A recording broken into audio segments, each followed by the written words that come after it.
जीव हमारी जाति है, मानव धर्म हमारा। हिंदू मुस्लिम सिख ईसाई धर्म नहीं कोई न्यारा।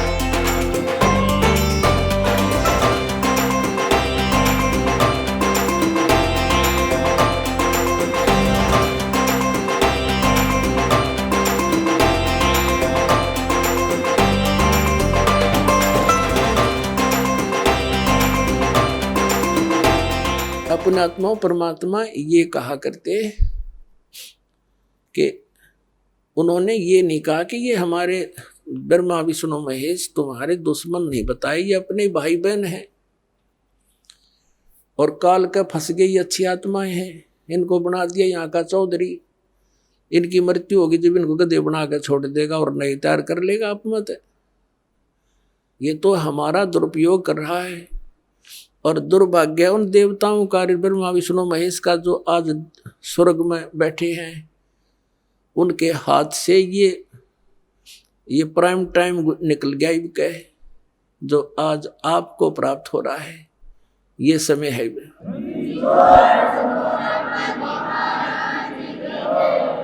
परमात्मा कबीर जी आदरणीय गरीबदास साहिब जी को सतलोक लेकर गए थे। वह सब सतीथि से परिचित करा कर, ब्रह्मा विष्णु महेश की परिचित सतीथि से परिचित करा कर वापस छोड़ दिया।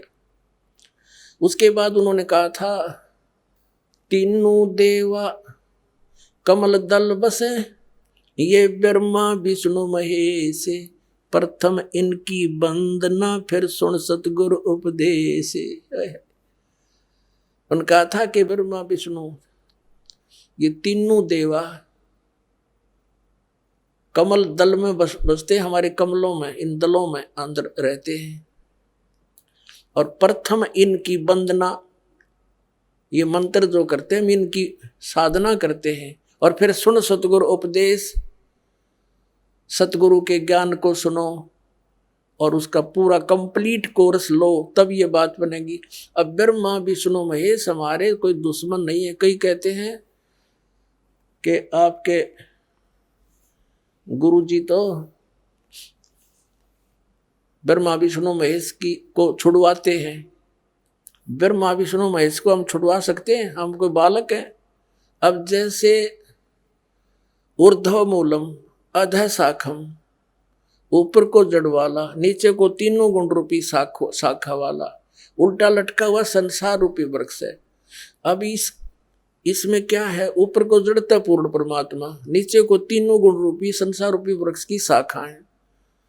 तो क्या कोई शाखा को काट देगा बुद्धिमान व्यक्ति?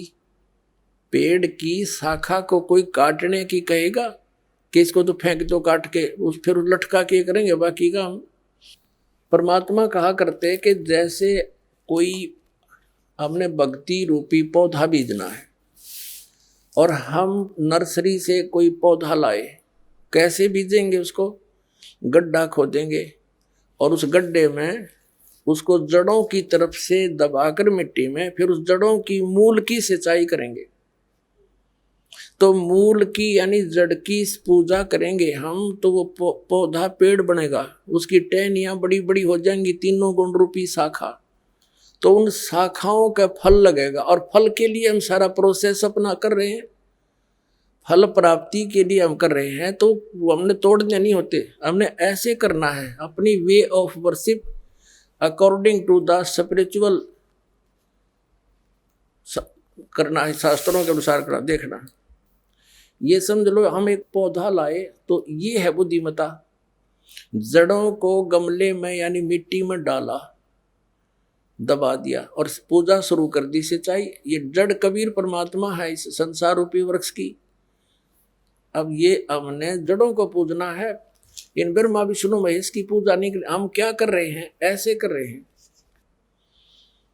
ये बता, बालका वाला काम कर रखे हमने, हंसी नहीं आवे।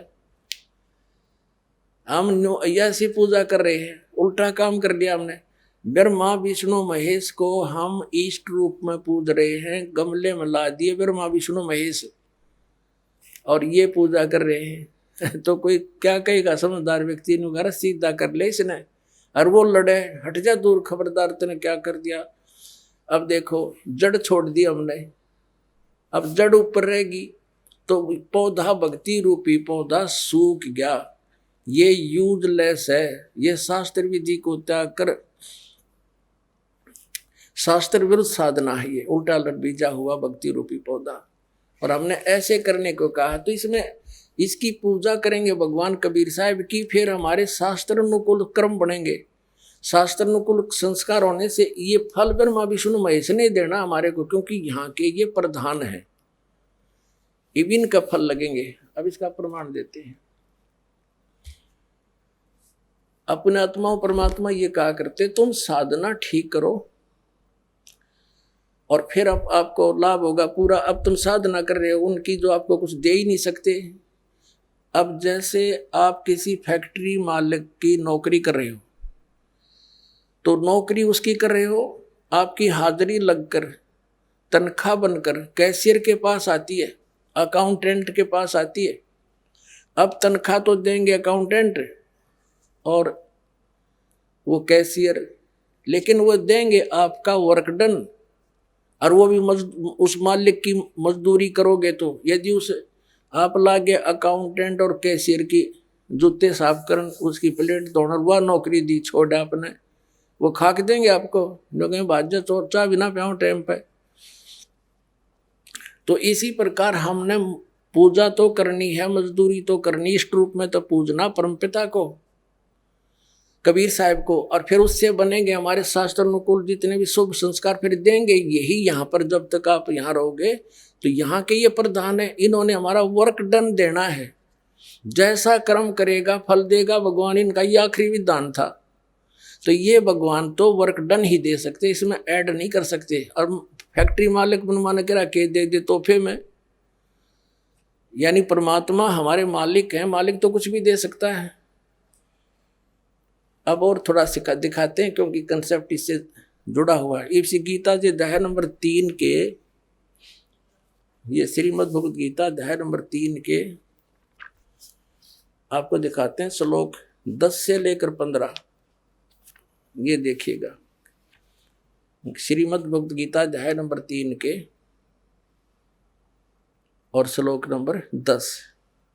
प्रजापति ब्रह्मा ने कल्प के आदि में यज्ञ सहित प्रजाओं को रचकर कहा था, तुम लोग इस यज्ञ के द्वारा, यज्ञ माने धार्मिक अनुष्ठान, शास्त्र अनुकूल वृद्धि को प्राप्त हो। यह यज्ञ तुम लोगों को इच्छित भोग प्रदान करने वाली हो। 11वें में कहा है, यज्ञ के द्वारा देवताओं को उन्नत करो और वो देवता तुम लोगों को उन्नत करें। इस प्रकार निस्वार्थ भाव से एक दूसरे को उन्नत करते हुए तुम लोग कल्याण को प्राप्त हो जाओगे। 12वें में फिर कहा है, यज्ञ के द्वारा बढ़ाए गए देवता, बताओ देवता ने क्या हम पकड़ कर बढ़ावांगे, खींच कर बढ़ावांगे उन्हें। अब ये विधि बता रखी है कि शास्त्र अनुकूल साधना करने से, जड़ की पूजा करने से ये तीनों देवता रूपी शाखा बढ़ जाएंगी, बड़ी हो जाएंगी, फिर ये फल देंगे। देखिए, यज्ञ के द्वारा, शास्त्र अनुकूल साधना के द्वारा बढ़ाए हुए यानी बढ़े हुए देवता, ये तीनों शाखाएं तुम लोगों के बिना मांगे ही इच्छित भोग निश्चित देते रहेंगे। उन देवताओं को दिए हुए भोगों को जो पुरुष उनके बिना दिए स्वयं भोगता है वह चोर है। अब क्या सिद्ध हो गया कि जैसे हम मूल की पूजा करेंगे, मूल की यानी जड़ की पूजा करने से टहनी बड़ी हो जाएंगी, ये देवता बढ़ गए, बड़े होकर ये फलों से लथपथ हो जाएंगी, ये टहनी बिना मांगे देंगे अपने आप, क्योंकि हम मूल की पूजा कर रहे हैं तो अपने आप इनके बस की बात नहीं, देने पड़ेंगे फल हमारे को। आगे देखो, और जो फिर कहते हैं धर्म दान नहीं करते तो वो तो चोर हैं, वो फिर स्वयं भोगता है बिना गुण को दिए यानी बिना कुछ दान किए, तो चोर है। 13वें में कहा है, यज्ञ से बचे हुए अन्न को खाने वाले श्रेष्ठ पुरुष सब पापों से मुक्त हो जाते हैं, और जो पापी लोग अपने शरीर पोषण के लिए ये अन्न पकाते हैं वे तो पाप ही खाते हैं। इसका कहने का भावार्थ ये है, अपने आत्माओं यहाँ पर इस सतलोक आश्रम बरवाला जिला हिसार हरियाणा में। पूरे विश्व में एक ये स्थान है जहाँ शास्त्र अनुकूल साधना होती है।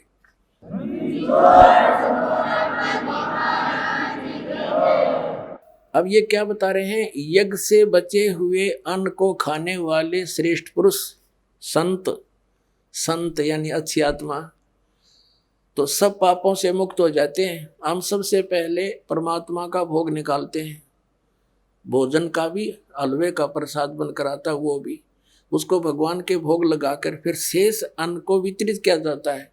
तो ये कहते हैं यज्ञ से बचे हुए अन्न को खाने वाले संत, साधु संत भक्त, यज्ञ से बचे हुए अन्न को खाने वाले संत है, यानी साधु संत भक्त आत्माएं, अच्छी आत्माएं, सब पापों से मुक्त हो जाते हैं। अब कहने का भाव ये है कि यहाँ पहले भगवान को भोग लगा के शेष बचे हुए अन्न को उसके बच्चों को वितरित किया जाता है, वो महापाप नाशक बन जाता है। तो यहाँ आओगे तो सारी साधना मिल लगेगी आपने, तो सब पापों से मुक्त आप होगे। ज्ञान सुनोगे, धर्म यज्ञ, ज्ञान यज्ञ, प्रणाम यज्ञ, सारी यज्ञ, सब साधना, पूरा ट्रीटमेंट दिया जाएगा। फिर कहते हैं जो दान धर्म नहीं करते हो तो चोर हैं भगवान के। जिन हर की चोरी करी और गए राम गुण भूल, ते बिदना बागुल किए वो फिर झूले उल्टी झूल। कहते हैं जो जिन हर की चोरी करी, भगवान ने जो आपको दान दिया है, धन आपके संस्कार में, उसको आगे दान जो नहीं करता वो तो चोर बताया भगवान का। तो फिर क्या बताते हैं देखिएगा, आगे इसमें निष्कर्ष निकल रहा है। तीसरे अध्याय का हमने ये 13वां श्लोक पढ़ लिया।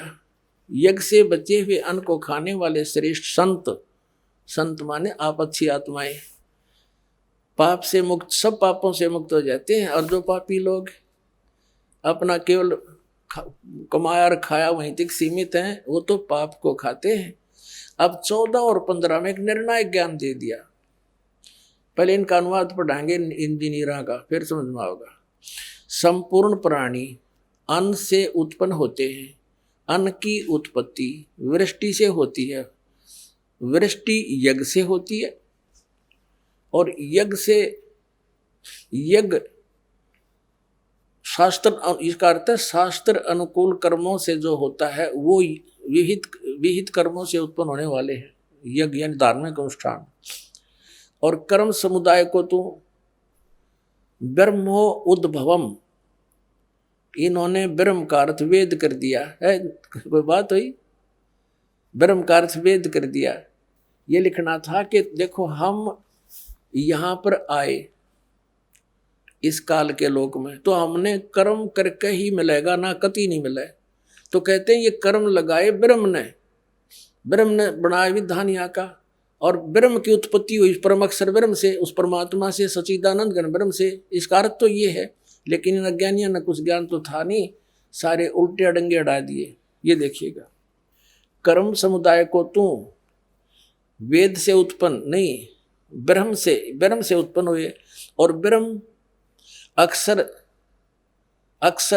अक्षरम उद्भवम अविनाशी परमात्मा से, यहाँ ब्रह्म लिखना था, ब्रह्म ये काल अविनाशी परमात्मा से उत्पन्न हुआ जान। इससे सिद्ध होता है कि सर्वगतम ब्रह्म, सर्वगतम माने सर्वव्यापी परमात्मा, सबका मालिक, सदा ही यज्ञों में प्रतिष्ठित है। उसको वो इष्ट रूप में पूज्य है, वही प्रतिष्ठित है सभी यज्ञों में, उसको इष्ट मानकर पूजा करनी चाहिए। इसका निष्कर्ष ये निकल गया। अब हम उस परमात्मा को इष्ट मानकर पूजा करेंगे तो हमारी शास्त्र अनुकूल साधना होगी। और इसमें कहा है कि सारा जो शास्त्र अनुकूल साधना करने से हमारे शुभ संस्कार बनेंगे। ये भक्ति रूपी पौधा बड़ा होगा, ब्रह्मा विष्णु महेश के पास हमारे संस्कार जाएंगे, और ये बिना मांगे आपको देंगे, आपको बिना मांगे देंगे। जैसे फल लदपत हो गए टहनिया के, आप भी खाओ, रिश्तेदार भी ले जाओ, और पड़ोसी भी तोड़ ले जाओ, तो भी समाप्त ना हो। तो इतना इस प्रकार हमारा ये पूरा भक्ति क्रम पूरा होता है। तो हम आपको सबसे पहले परमात्मा ने कहा है कि तीनों देवा इन कमल दलों में बसे, ये ब्रह्मा विष्णु महेश और प्रथम इनकी वंदना और फिर सतगुरु उपदेश।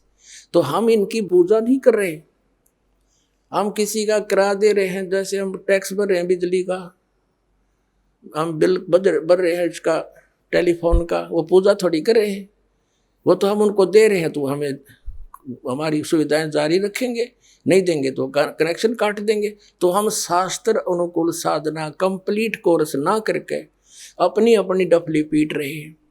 जिस कारण से हम परमात्मा से मिलने वाली साधना से वंचित होकर के हम नास्तिक होते जा रहे थे। अब परमात्मा ने दया करी आपके ऊपर है और इस दास के ऊपर है। इस दास को बनाया वो तत्वदर्शी संत, और जो ज्ञान परमात्मा 600 वर्ष पहले छुपा के थे खजाना, इस दास को चाबी दे दी। अब दास ने खोल दिया उसके बच्चों के सामने, अब खाओ और खर्चो, चलो सतलोक।